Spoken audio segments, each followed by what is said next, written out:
Vamos então para a aula 106, aplicando a teoria, que diz assim: um relógio analógico de ponteiro, o ponteiro dos segundos, tem 2 centímetros de comprimento e realiza um movimento circular uniforme.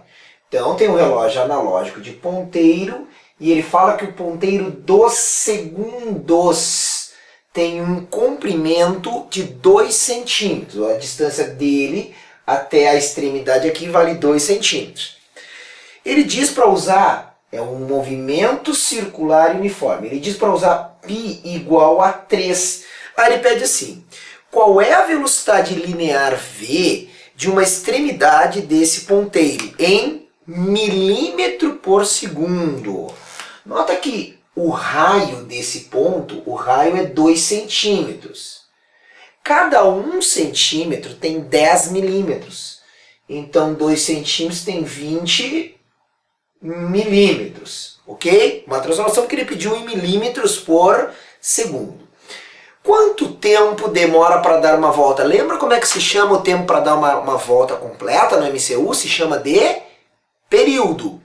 Então, o período do ponteiro dos segundos é quanto? Isso aí tem que saber, tá? 60 segundos.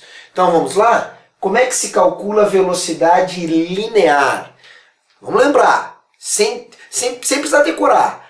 Distância dividida pelo tempo. Numa circunferência, a distância para uma volta é 2πr, dividido por tempo. Só que o tempo para uma volta é o período. Está aqui, 2πr sobre o período.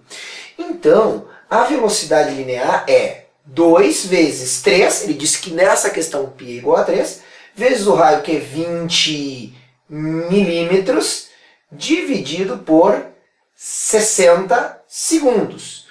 Nota que 3 vezes 20 é 60. Então, 3 vezes 20, que é 60, eu corto com 60. E vai sobrar no numerador o 2, então 2 milímetros por segundo. Essa é a velocidade linear ou tangencial daquele ponteiro, tá?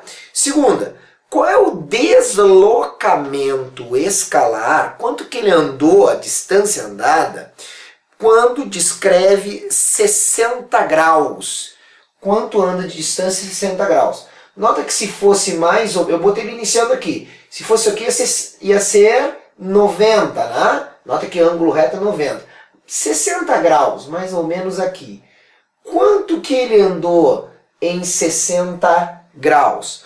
Notem, dá para fazer de várias maneiras. Mas se eu sei que ele anda 2 milímetros, né, a cada segundo, bom, eu poderia verificar proporcionalmente ao tempo de uma volta, porque o tempo de uma volta é 60, né? Então eu poderia ver quanto é que é 60 graus em 60. Por exemplo, assim, olha só, uma volta não é 360 graus? 360 graus? Então 60 graus é quanto de volta? X de volta. Isso aqui, resolvendo essa regra de 3, vai dar que é 1/6 de volta. 60 graus é 1/6 de volta. Tá? 360x igual a 60, 60 por 360, 1/6 de volta. Bom, o que nós sabemos aqui? Se uma volta completa, uma volta demora 60 segundos, ó, uma volta, estou fazendo no item B, uma volta demora 60 segundos, então 1/6 de volta, que é os 60 graus, demorará quanto? Vai demorar um ΔT segundos. Então, notem que 1 vezes ΔT dá ΔT. 1/6 vezes 60, 10 segundos.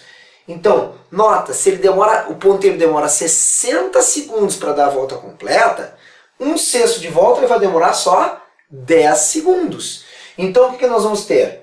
Quanto é a distância, o deslocamento, a variação, né, a distância andada, aqui, o arco, né? Eu poderia perguntar também, seria uma pergunta mais matemática, qual é o tamanho desse arco de 60 graus? Então, como ele anda 2 milímetros a cada segundo, é a velocidade vezes o intervalo de tempo. Ele anda 2 milímetros em 1 segundo. Portanto, em 10 segundos ele andará, é igual, vezes 10 segundos. Segundos corta com segundos, 2 vezes 10, ele andará 20 milímetros. 20 milímetros. Eu também poderia fazer de outra forma. Eu poderia calcular o comprimento da circunferência, 2πr. Então, 360 graus é o 2πr. Então, 60 graus será proporcional a isso. Daria para fazer também, tá? Vamos para a questão de número 2. A questão de número 2 pede assim, do avaliando o aprendizado.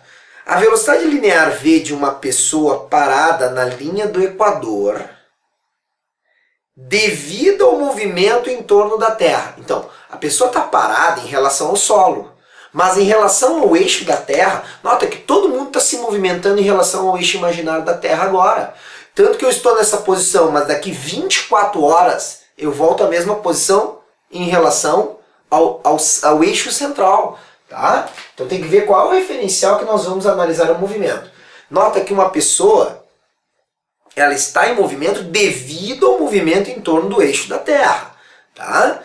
E ele quer saber o seguinte, se o raio terrestre é 6.400 quilômetros e π igual a 3, tu quer dar uma arredondada no π para facilitar as contas aí, né?